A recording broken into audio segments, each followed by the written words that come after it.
నడుపుదామా గిట్లని నడపరాదు మరి అయ్యో కంటి సుబ్బుతో తప్పుతా ఎందుకు ఎవడనుకున్నా అంతే అంటారు నువ్వు ఈ 3 ఏళ్ల కింద ముక్కట్ల అయ్యో నువ్వేం చేసినావురా బాడుకావు అప్పుడు భగవంతుని దగ్గర పోయినావు పోయినప్పుడు ఆయన ముత్యాల వరాలు ఇస్తే పేదకు మొట్టోనికి ఇచ్చిన నన్ను పాడకావు నన్ను కూడా తావుల గాడిది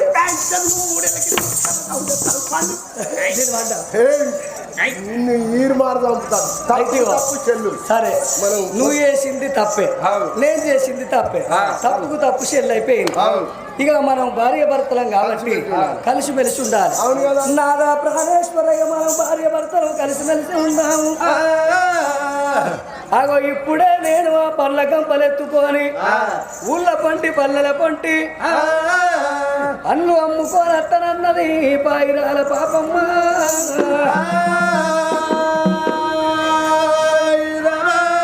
అవలాల అక్కలాల ఆలకించేడు దాతలాల నలాల తమ్ముళ్ళాల ఆదుకునే బాంధవుల్లాల ఆనాడు పంచ పాండవుల భార్య ద్రౌపది దేవి ఆనాడు అటువంటి జంపన్న దగ్గరికి వచ్చి ఓ జంపన్న నా భర్తలు ఎటు వేయిండు జాడ చెప్పు అంటే ధర్మరాజు మాటకు పాటు వాడి జాడ చెప్పలేదు ఆనాడు ద్రౌపది దేవి ఏమాని శాపన పెట్టింది ఒరే జంపన్న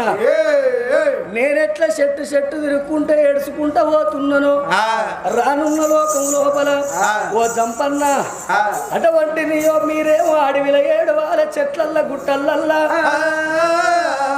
అడవి లోపల మీరేడవాలే మీరు ఏడితే మీ భార్యలు పండ్ల గంపలు ఎత్తుకొని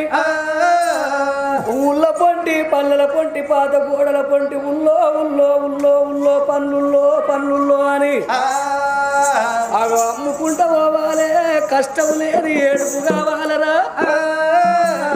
నేను ఎట్లా ఏడుచుకుంటా పోతాను మీ భార్యను కూడా గట్ల ఏడుచుకుంటా పోతాను అని ఆనాడు ద్రౌపది శాపన పెట్టలేదా ఆ ద్రౌపది దేవి శాపన పెట్టినట్టుగా అమ్మవారు చూడు పాయిరాల పాపమ్మ పండ్ల కంపనెత్తుకున్నది అగో ఇప్పుడే నేను ఊళ్ళ పంటి పల్లెల పంటి పండ్లమ్ముకొని వస్తానా అని ఆ తెలుగు వాళ్ళందరూ అందరు కలిసి పండ్ల కంపలు నెత్తిలో పెట్టుకొని ఎట్లా పోతున్నారు ఓ తల్లులారా